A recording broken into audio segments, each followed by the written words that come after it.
Bonjour, c'est Aurélien, fondateur de System.io. J'ai des personnes qui m'ont demandé comment vendre un e-book avec System.io. Donc je vous fais cette courte vidéo pour vous montrer comment vous allez pouvoir vendre un e-book très facilement avec System.io. Alors pour commencer, on a besoin de créer un tag. Pourquoi? Parce que dans System.io, en fait, c'est comme ça qu'on va segmenter ses contacts, que ce soit les prospects, les gens qui s'inscrivent sur votre blog, à partir de votre chaîne YouTube, ou si vous faites de la publicité Facebook, quelle que soit votre source de lead, vous allez vouloir les marquer. Donc là, ce qu'on va dire, c'est que on va créer un tag client ebook, tout simplement, parce que c'est comme ça qu'on va segmenter. On va aussi créer un tag par produit qu'on a. En tout cas, c'est ce que je vous recommande de faire. Moi, c'est ce que je fais avec mes business, puisque évidemment, j'utilise System.io pour vendre mes produits sur Internet. Donc ensuite, une fois que j'ai créé ce tag, vous le voyez ici, client ebook, donc là, il n'y a pas encore de contact inscrit, je vais aller dans tunnel de vente et je vais créer un nouveau tunnel de vente. Donc on va mettre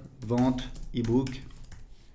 Voilà, on va choisir vendez vos produits, on va laisser euros. On peut choisir beaucoup de devises, mais on va laisser euros.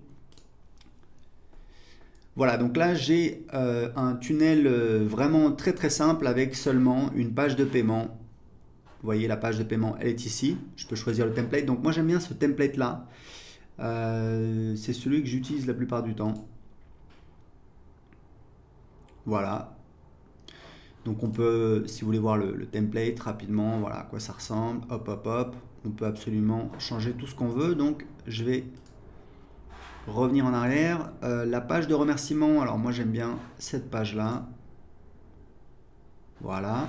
Et puis ce qu'on va faire, c'est qu'on va ajouter une page de vente, puisque évidemment, on va avoir besoin d'une page de vente pour vendre son ebook. Alors, c'est pas tout le temps le cas, mais en général, c'est le cas. Donc, je vais choisir page de vente. Hop, je vais la rajouter. Je vais la mettre en premier dans mon tunnel. Et je vais choisir, voilà, j'ai cette page-là qui est une des pages de vente pour mes formations. Voilà, je vais enregistrer. Et c'est bon, j'ai mon tunnel de vente avec une première page. Alors évidemment, ça, il faudra l'adapter. C'est une page de vente pour une de mes formations sur comment créer une offre par abonnement.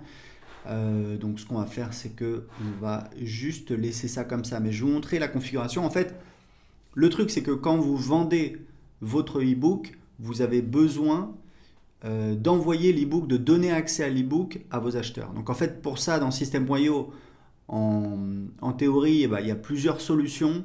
En pratique, je vais vous présenter la plus simple. Donc en fait, la plus simple, ça va être quoi? Ça va être sur les paramètres de la page de paiement. Dans System.io, on a ce qu'on appelle des ressources. Ça, c'est vraiment quelque chose d'absolument génial parce qu'on s'est rendu compte qu'en fait, on n'a pas besoin de créer vraiment de produits. Vous voyez, je peux aller dans vente ici, je vais aller dans produit. Mais ça, en fait, c'est pour produit physique. Il faudrait qu'on le change, qu'on mette produit physique, puisqu'en fait, pour vendre un produit digital, on s'est rendu compte qu'on n'a pas besoin de créer de produit, ce qui est juste beaucoup plus simple. Pourquoi? Parce qu'on a ce mécanisme des ressources où en fait c'est quand il y a quelqu'un qui effectue un achat sur cette page, quelles sont les ressources auxquelles on va lui donner accès. Donc typiquement, ça va être, on va lui ajouter un tag. Donc vous voyez, hop, je vais mettre ajouter un tag. Donc le tag, on va mettre client ebook. Puis je vais ajouter une autre ressource. Alors il y a plusieurs possibilités. Ce que je pourrais faire, c'est créer un site membre et mettre le fichier de l'ebook dessus, mais bon, c'est un petit peu compliqué, puisque dans les ressources, on peut également donner accès à une formation, à un site membre. Donc ce qu'on va faire tout simplement, c'est qu'on va... donc on a ajouté le tag, et ce qu'on va faire, c'est que, voilà, donc on ne peut pas le faire directement là, je vais vous montrer, en fait, on va envoyer un email, tout simplement. Donc on va enregistrer, voilà, enregistrer l'étape de l'entonnoir. Oui, le tag, donc je choisis bien évidemment, hop, le tag client ebook, ajouter un tag. Oui, c'est celle-là en fait, j'ai pas rempli. Voilà. Voilà. Donc là c'est bon, là ça va le faire. Voilà, donc ce que je vais faire, c'est donc dans les règles d'automatisation. Alors je peux aller dans les règles d'automatisation ici, créer une nouvelle règle, mais on a rajouté cet onglet pour avoir directement les règles d'automatisation liées à cette page-là. Donc par défaut, vous voyez qu'il y a une nouvelle vente se produit lorsqu'un client achète une offre donc sur cette page-là, donc sur cette page de paiement. Donc on va juste ajouter une action.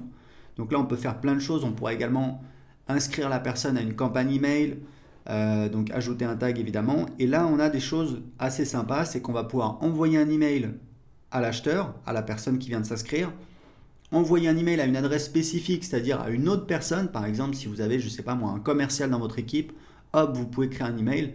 Et là, appeler un webhook, c'est un petit peu plus technique. Grosso modo, vous allez pouvoir communiquer avec un autre logiciel. Par exemple, si vous voulez utiliser un autre autorépondeur comme ActiveCampaign, vous allez pouvoir appeler un webhook qui va pouvoir en fait envoyer les coordonnées du client et ajouter votre client dans un autre logiciel comme ActiveCampaign ou un autre logiciel de CRM. Donc, on ne va pas s'occuper de ça aujourd'hui, c'est un petit peu différent.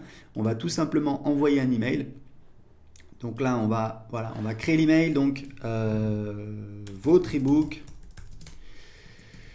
Bonjour, merci pour votre achat. Voici votre ebook. Voilà, en pièce jointe.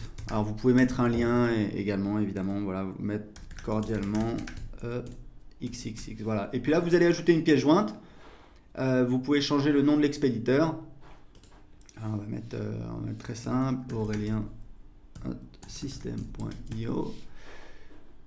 Voilà, donc ajouter une pièce jointe, bon je vais pas le faire, c'est pas... ouais, donc en fait, non, on va plutôt... Alors on peut pas utiliser d'adresse Gmail, c'est pour des questions de délivrabilité. Vous pouvez prendre un nom de domaine sur OVH à partir de 5-6 euros par an, donc ça coûte absolument rien et vous avez une boîte mail. Donc prenez un nom de domaine, c'est beaucoup mieux puisque de toute façon c'est mal vu au niveau des serveurs de mail d'utiliser Gmail. C'est pour ça qu'on ne vous laisse pas utiliser votre adresse Gmail pour envoyer des emails. Donc là on va mettre voilà Aurélien par exemple.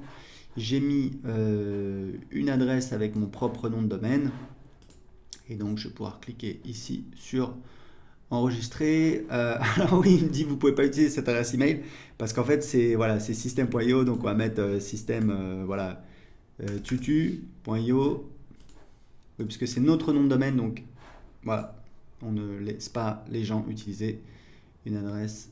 Alors elle n'est pas valide maintenant, oui, parce qu'on fait une vérification également sur le nom de domaine, donc on va faire free.fr, je pense que ça passe. Ok, oui, ça passe. Voilà, donc c'est juste des vérifications qui sont faites qui vous permettent pas en fait d'utiliser une adresse Gmail ou d'utiliser une adresse @system.io, puisque évidemment il y a uniquement les membres de notre équipe qui peuvent utiliser system.io.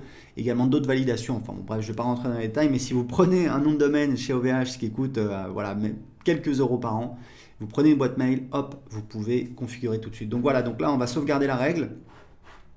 Et voilà, c'est parti. Vous voyez que c'est vraiment très très simple. En quelques minutes, là, on a une page de paiement. Ici, on peut définir le pourcentage pour les commissions d'affiliation. Si vous voulez travailler avec des affiliés, on a un programme d'affiliation, on donne 40% de commission sur toutes les ventes de nos formations et de system.io. Ici, on va définir le tarif et on peut également créer des bons de réduction. Voilà, bah écoutez, c'était tout. Vous voyez comment en quelques minutes, on peut absolument créer une page de paiement, vendre son e-book. C'est vraiment très très facile. Il y a la gestion de la TVA qui est automatique. Vous voyez que je suis au Portugal, donc par défaut ça me met, alors j'ai pas mis le tarif, il faut que je rajoute un tarif, mais ça va calculer automatiquement le taux de TVA. Ça va changer le taux de TVA si je mets France. Pourquoi? Parce que pour les produits digitaux, depuis 2015, c'est la réglementation européenne, c'est le taux de TVA du pays de l'acheteur. Donc si votre acheteur et en France, ça va être un taux de TVA donc de 20%. Si c'est au Portugal, je crois qu'au Portugal, je ne sais plus si c'est 21 ou 23%. Et si votre acheteur est hors Union européenne, on ne va pas lui faire payer la TVA. Donc voilà, vous voyez, c'est très simple. System.io fait vraiment tout le travail pour vous. Tout ce que vous avez à faire, c'est de configurer très rapidement votre tunnel de vente. Voilà, bah écoutez, c'est tout. Si vous avez des questions, posez-les en dessous de cette vidéo. Si vous avez aimé cette vidéo, inscrivez-vous à la chaîne YouTube System.io pour être prévenu quand on publie de nouvelles vidéos. Et vous pouvez essayer gratuitement System.io si ce n'est pas encore fait en cliquant sur le lien en dessous de cette vidéo. Excellente journée, à très bientôt dans une prochaine vidéo. Ciao!